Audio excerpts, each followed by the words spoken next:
All right, guys. Good win. I guess we'll start with you, Mike. Kind of a bounce back game. Feeling it from three, if you don't mind, just kind of going through how the game progressed and your shot selection. Man, just just being ready to knock the three down whenever my teammates pass the ball. They do a great job getting the ball to the shooters on the team and just staying ready.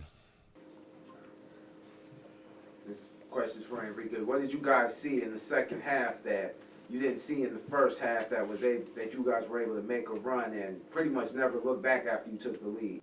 I think the first half, I don't think we played to our own standards. I think we kind of made too many defensive mistakes, and they're a very good offensive team. So going into the second half, I think we kind of took pride in getting stops and kind of guarding their actions because they got some good players. So that was our mentality going into the second half. For you, Michael, it was a 21-1 run. You're down 51-43. You're up 64-52. Just from your vantage point, I mean, score for everybody, but just what did you guys do during that decisive run to take over the game? I'll say, like Rick just said, we took more pride in playing defense and being in the gaps and just flowing to the ball, and then offensively just being able to knock the shot down. So, yeah. And BK, during a run like that, you guys have had those this year, obviously, and past years as well. Yeah. What's it feel like, though? Are you looking at the board? Are you feeling the crowd, how, hey, we're on a big run here? Do you feel that? Not at all. I think I take that back. We do feel that. The crowd definitely plays a factor in those runs, and when you're up, what is it, 21-1 lead? 21-1 run. One run, you know, that's just us playing hard, playing to our standards, getting stops on defense. I think what led to that is us getting stops because we beat them down the floor a lot in transition.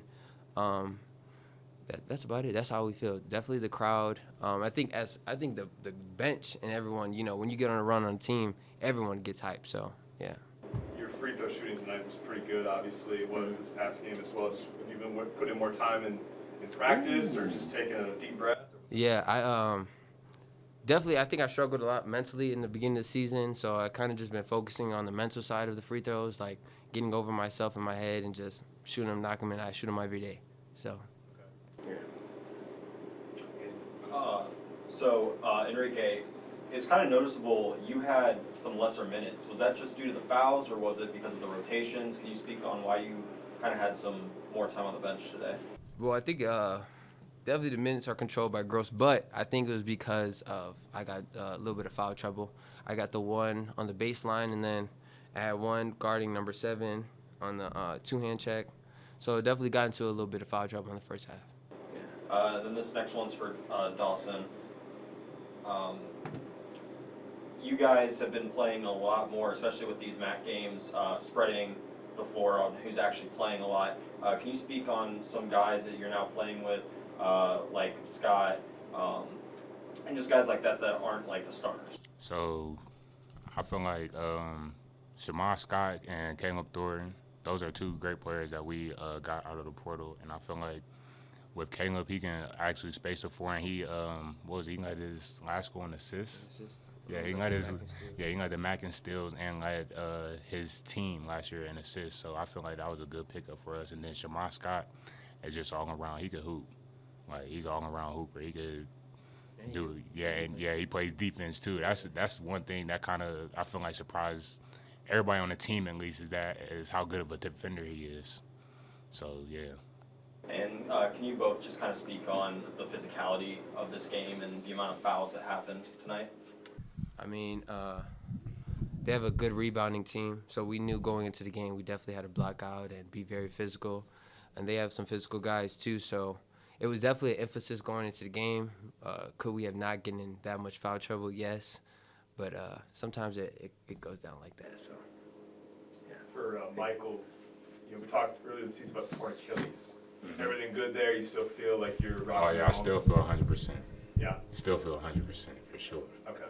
And Enrique, this guy was out last year. I know we talked about it earlier, but just what have you seen in him in practice and games where he just continues to look like the Michael of old? Oh my God, Mike is a remarkable player. I mean, to have an injury like that last year and and was able to guide our team last year the way he did and played his role last year. And this year, I think going into the summer, he didn't look like he tore anything going in the summer.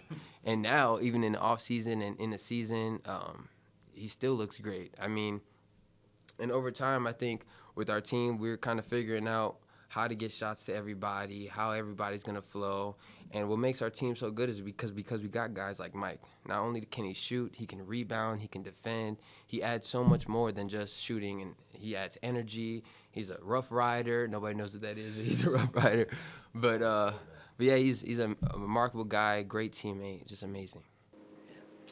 Enrique, you moved into the top 10 for all-time scoring in Akron history. If you don't mind just touching a little bit on your growth as a scorer, as well as some of the teammates that you've been able to play with over the last couple of years, including the man directly, right next to you. Yeah. Oh, it's because these guys believe in me. They believed in me since I got here, since I was in that tryout. So they believed in me since day one. So I give it to the coaches, myself, the hard work we've all put in.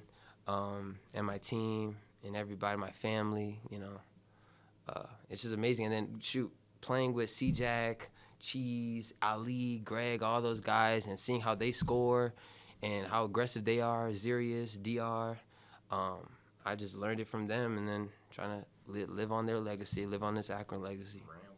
Yeah. Michael, I mean, you were a scholarship athlete coming in. Mm-hmm. Were you on an academic scholarship, Enrique? Okay. So, I mean, when did you first meet this guy? Man. Tryout or? Nah, so I wasn't even on the team at the time when they started doing the tryouts. So I got on the team around like December, and I think the first time I met him was our first away game in DC. Yeah. So yeah, when freshman year I met him that's when we started kind of like talking a little bit more when we both got on the team around the same time. And also the first time I met Mike was when I got on the team. He used to come in with a bag of Skittles. Oh, As a freshman, with a bag of Skittles. So, but we ain't Skittles now. You moved on from Skittles? Oh yeah. They Graduated to like Reese's peanut butter Oh, cups? no, they completely took my candy category out. They got rid of that.